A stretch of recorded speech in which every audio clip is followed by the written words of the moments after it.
Mi nombre es Bianca Baker, reporting here from my internship. You can proceed. I'm at the Arecibo Observatory. Let me tell you a little bit about its history. The observatory began operating in 1963. It has a 20-acre radar dish and a 1,000-ton platform suspended above it.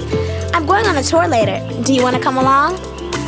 Hi, Bianca. Welcome to Arecibo. I'm Dr. Jose Alonso. Nice to meet you. This place is so huge. I can't wait to see everything. Where do we start? I have a perfect spot where you can have a great look at the telescope.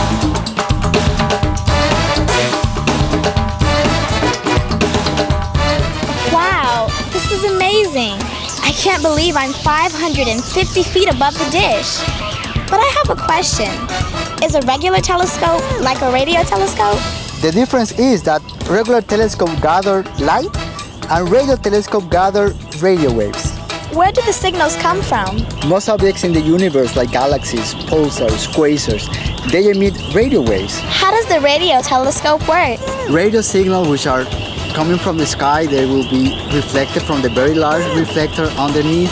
Then they will come up and be gathered into special receivers that will transform them into an electrical signal. That signal will then be sent to the control room where our scientists will be able to see them. Why electrical signals? So that the signals can be monitored by these special computers. Here's an example on how the signal might be displayed. It looks like a graph. Bianca, I want you to meet Tapasi Ghosh. She's one of our astronomers. Hi, Bianca. Hello. Puerto Rico is an island in the Caribbean, so why would they choose to build a large telescope here? I have some work to do. I see you later, Bianca. Bye.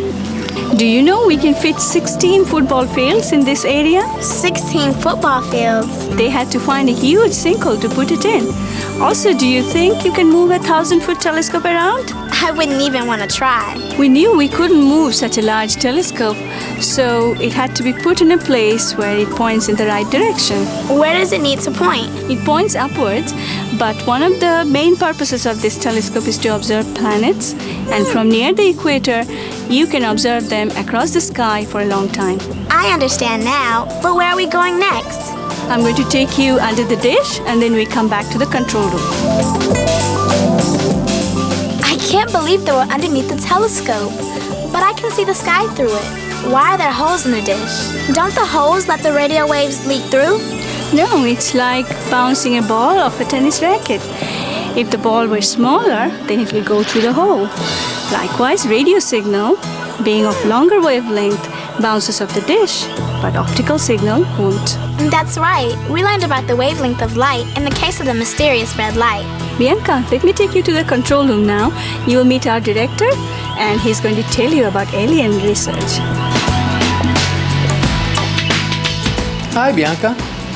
I'm Dr. Altschuler. I'm the director of the Arecibo Observatory. Are you enjoying your tour? Yes, this place is awesome. Yes, it's an exciting place to work. We study things very near, like our atmosphere. We study things in the solar system, like the moons of Jupiter or asteroids. And we even search for extraterrestrial intelligence. Have you found any yet? No, not yet, but we're not discouraged. It's a very big place to look for something like this, and we have to keep on searching. Why do you look for life in the universe? Ever since the beginning of mankind, we've always wondered, by looking at the stars at night, if we're really alone. And we would like to really know. This would be the greatest discovery ever. How do you look for life? Well, one way is to search for artificial signals. What's that? A signal that is not produced by nature. So if we detect a signal like that coming from somewhere else, we will probably conclude that there's somebody who made that signal. How do you locate these signals? Well, researchers bring special equipment to connect to our huge telescope, and then we point the telescope to thousands of stars that look like and are like the sun. Dr. D told us that sun-like stars are the most likely to have planets with life. He's right. And the ones we know have planets will be looked at very carefully. Have you ever tried to send an alien a signal? We did that once in 1974. We sent a signal that had something to say about who we are and how we are and where we are. But usually we listen. Do you really believe there's life out there?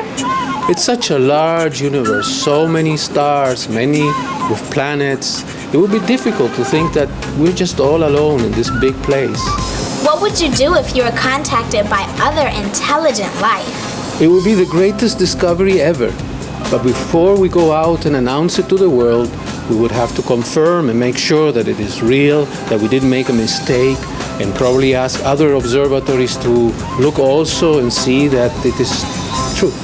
I'm not sure I would even know what to say if I made contact with an extraterrestrial being. Would you?